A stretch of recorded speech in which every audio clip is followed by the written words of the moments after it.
So I just filmed my video to launch the reading challenge that I'm doing, which is reading nearly the entirety of the Goodreads fantasy longlist from the 2024 Choice Awards. I need to figure out what the best sequence of words is to say that.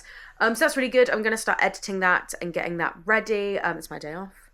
I'm seeing my brother later, which is really, really exciting. I'm really excited to see him. And I think I'm going to do another round of being mysterious in a cafe because I'm still reading The Marriage Portrait, which I'm really enjoying.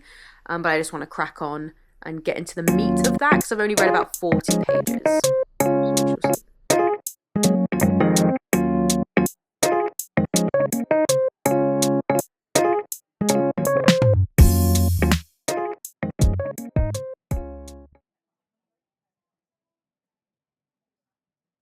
I am back from being super cool and mysterious in a cafe. I have made the decision, which 100% always wanted to write down the books that have meant a lot to me in conjunction with being a bookseller, just because there's a couple of things I've thought. So at the moment, I'm very stream of consciousness writing that down. I've written an introduction, a chapter, and like the beginning of a second chapter. It is probably going to be like a fucking 50-page book at this rate. But I just wanted to write it down and see how I feel. I don't have any big desire to like go and see an agent or thinking about getting published. Like it's not something I'm considering at this point, and I probably won't ever consider. I also want to do something a little bit similar to the book Sunday Best, where this guy who's been reviewing books for years writes down the top 80 books from his career. And I love the idea of doing that, I'm a bookseller, these are the top 80 books of my life of being a bookseller. And I want to do pre-bookseller books and then bookseller books, because I was probably reading and logging since 2017, and I became a bookseller in 2021. But it's something that I'm considering, not really in the idea of publishing. I feel like especially those kinds of books, you need to be somebody of note for it to mean anything to people. But it's something that I'm doing. I think it's a good hobby to have for me, and something good to do with my time that isn't just typing on, like wasting away on my phone or anything like that. So I'm doing that. I also have started editing my Goodreads long list reading book, which is really good, and I am about a quarter of the way through The Marriage Portrait, and it's really good. I'm really enjoying it. It cuts between...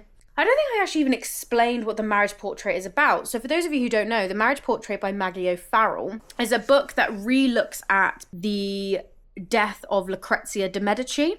I don't know too much about it. In the book Reading Lessons by Carol Atherton, which I read last year, it was in my top 20 books as well. Just saying, it was very good.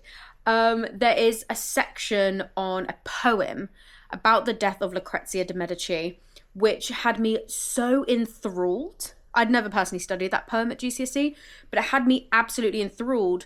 And I was like, oh my God, I need to know more about this. And then there was the book, The Marriage Portrait. So it follows Lucrezia de Medici, who in less than a year being married to this Duke Alfonso something, she dies of putrid fever.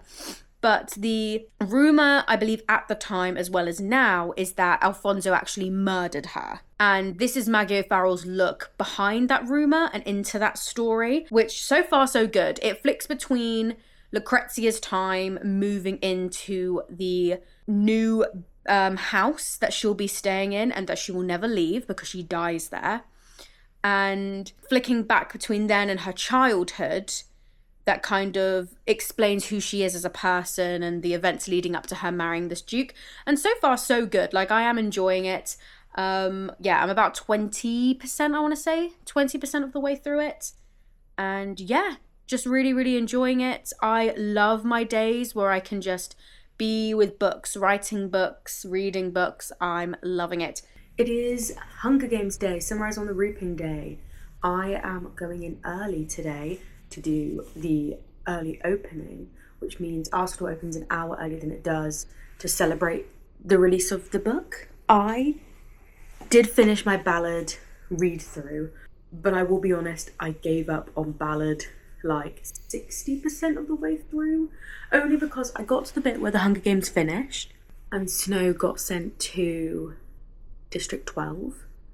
Because I'd seen the movie first, I started losing interest because I was like, oh, actually, to be honest with you, this is a pretty faithful adaptation.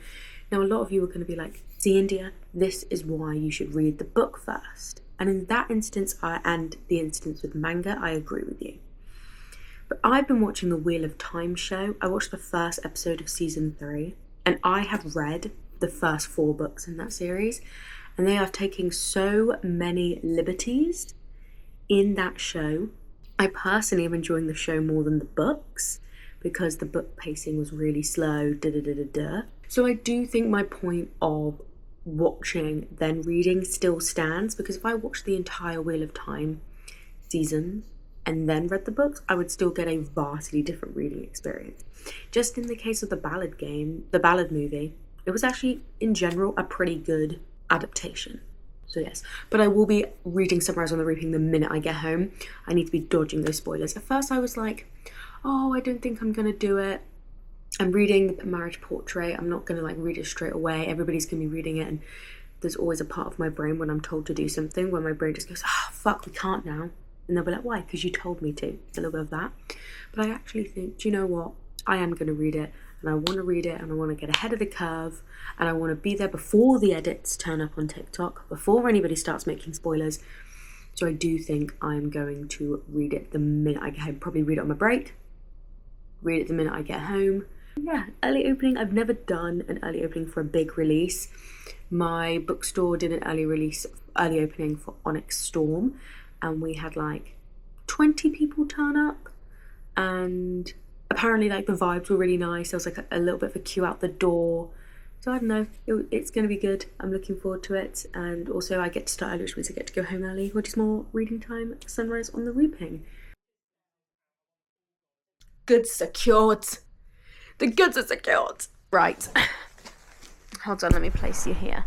First up, tote bag. Tote bag. Very, very cute. I also got this pin, which I wore. Oh my god, I don't know whether you can see. I got this pin, which I wore all day to represent. I got the book, obviously.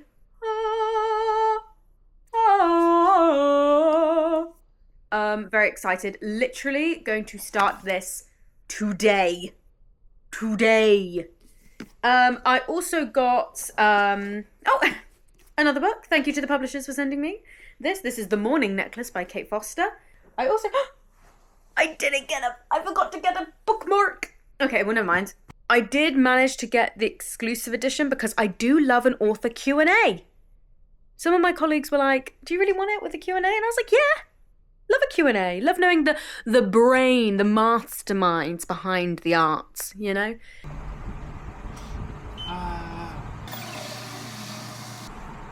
Processing. How boring. Takes so long. No funds. Did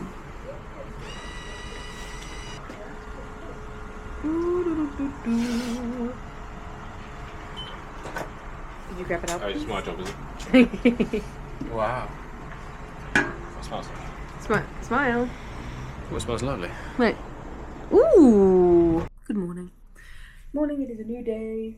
I have only read 45 pages of Sunrise on the Reaping, and those first 3 chapters, intense as everything. You get a lot of you get a lot of backstory, you get a lot of lore dumps. I feel like with Ballad of Songbirds and Snakes, it's a lot of world re-establishing because it's set so many years before the Hunger Games that we know. And then, yeah, so I thought the first book was majorly about kind of re-establishing the world from the past. 40 years is not that far away from 24, so I feel that there's actually less that Suzanne needs to establish with the world. What I think is very interesting is while we don't get a lot of world establishment, we get a lot of personal establishment. A lot of connections are made between characters that you don't necessarily anticipate, which hits you like a fucking ton of fucking bricks. Like, I'm like, oh, you know? And the reaping, that is the most emotional reaping I think ever. And I won't say anything about it because I want you to experience that for yourself, but buckle in. Welcome back to another day. I have an event late today. Oh, shit, falling over. I have an event going on late today, so I get to go into work late, which means I have like 2 hours to read Sunrise on the Reaping, which is great considering somebody fucking spoiled it for me last night. I don't know, I didn't get the TikToker's name, but there's a TikToker out there, and I just want you to know that I hate you. Because you spoiled a bit of the Sunrise on the Reaping for me, and I'll never forgive you, okay? Anyway, so I'm just going to read some Sunrise on the Reaping before I go to work. I was on page 45. We shall see what I get to now. So I am about to head off to work now. About to head off to work. It's going to be crazy. This is how much I've read of Sunrise on the Reaping so far. I'm on chapter 8. I've read 104 pages. So in context, they've just done the parade where they all dress up when Katniss and Peter were in the suits that were on fire. Haymitch, unfortunately, is part of that group that just get the same shitty costumes every year. That's the bit that I've just done. They are now training, and we are meeting some of the other tributes. So that's where I'm at with Sunrise on the Reaping. Like I said, I am going to read this during my downtime at the event today, and maybe get halfway through. We'll see what happens. I am worried because my friend Libby's reading it with me, and I was only 45 pages ahead of her, but she has got 2 very long train journeys. Oh my god, my watch! Oh, she's not charged. Fucking hell. Harry, I forgot to charge my watch. No! What a nightmare, what a nightmare, what a nightmare. Well, can't use it today. I was like, I'll charge it in the morning, and then I completely forgot to. She charged. She charging. Oh my god, my phone. God, I'm falling apart. As I was saying. Oh my god, let me check my bus times. Honey, honey, how it thrills me. Honey, honey. Anyway, so Libby has 2 really long journeys before we go to this event. So she's probably going to get past page 104. So we'll see what happens. But yes, I'm doing this part of a reading vlog. I don't read it on the bus in case something big happens or something that comes up that I want to talk about. So I am still actually reading The Marriage Portrait by Maggie O'Farrell, which I'm like 40% of the way through, and it's all right. I'm not like loving it, but I'm also not hating it, and I do want to continue. So we'll see. Thank you. Look at these books. Oh my god, my camera does this, but it's a bigger camera. What should I say about my camera? No, that was a positive about your camera. Mine's a chunky camera. Hello, how are you doing? Sorry. Thank you. Oh, right, where did I put my pen? Sorry, I'm trying to find a pen. I swear I have a pen. It's been a chaotic week. Do you have a pen in your bag? God, look at all the books. I don't think so. I have ibuprofen if anybody needs. I've pen. got that in my bag. Pen secured. Oh, you've got one, good. Shall I do the noting? Yes, maybe. Libby and I are here. We are at an event. We are in the... We can hear clapping. We are currently reading Sunrise on the Reaping between performances. Yeah.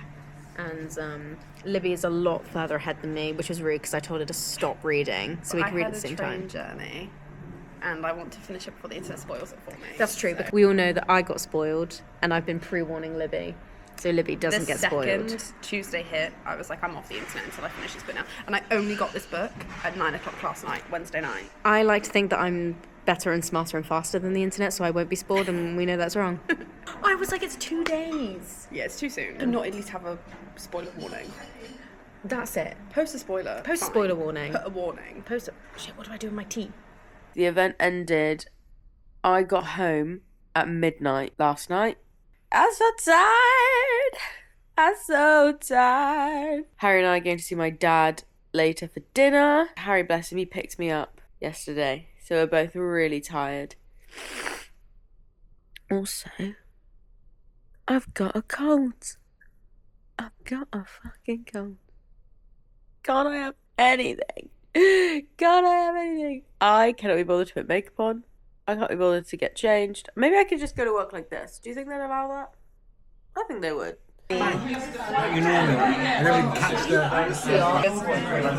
Oh, sorry. I knew it. Envy. Thank you. Looks wonderful. Look at that. Thank you very much. Thank you very much. That's exactly what Chili and crab.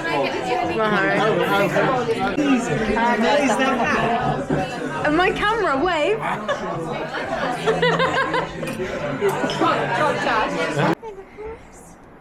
Hello.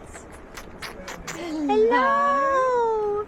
Oh, you're the tubbiest little cat in the world. Hello. Babies in your belly. Hello. Hello. Say hi, Harry. I am using my one day off this week to hydrate with my aloe vera. It's aloe vera and peach, and yes, it's Christmas themed. Harry and I just watched the season 2 finale of Severance. What did you think? It was really good. I really fucking liked it. So there you go. Do you know what I look like? You know in the Santa Claus 2 where the Santa Claus 2, I can't remember what his name is, but they have like a second Santa to fill in while the other Santa's away trying to find a Mrs. Claus, and that's what I look like right now.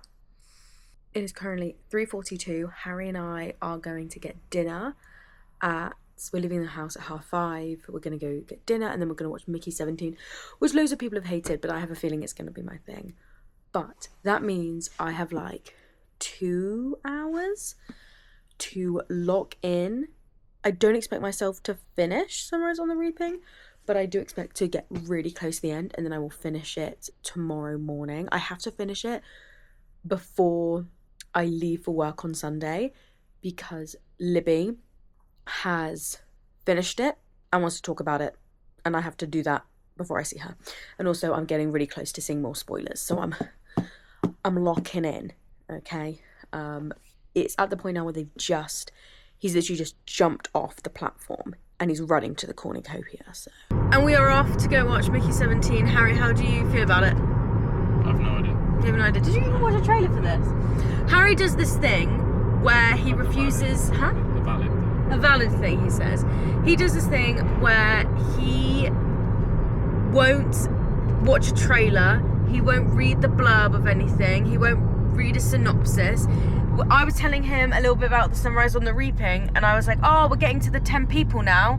And he was like, no, don't tell me that, that's a spoiler. I went... Well, it's not a spoiler, I just don't know. He's like, I don't want to know. And I'm like, what? That they're getting to the final 10 of the Hunger Games? Like, well, for all I know, they could all blow up or something. And he's like, no information whatsoever. So I have watched the trailer for Mickey 17. So he's going in with an open mind. I think I'm really gonna like it, and I think people that haven't liked this probably just hate fun. But you will get our thoughts on how we actually feel about it. Yeah. I think I'm gonna like it. I like anything where Robert Pattinson does all different accents that he normally does. I've got no idea. Let's go. My thoughts of Mickey 17 were that it was really fucking good. I had seen so many mid to kind of bad reviews, and I wasn't expecting to not like it. Just thought I think everybody expected another kind of Parasite-esque masterpiece from Bong Joon-ho, where I don't know why they were doing that, because things like that only come around once in a while, and also I think it's a smart choice to make something that isn't like Parasite for your movie after Parasite, because there will be those expectations there.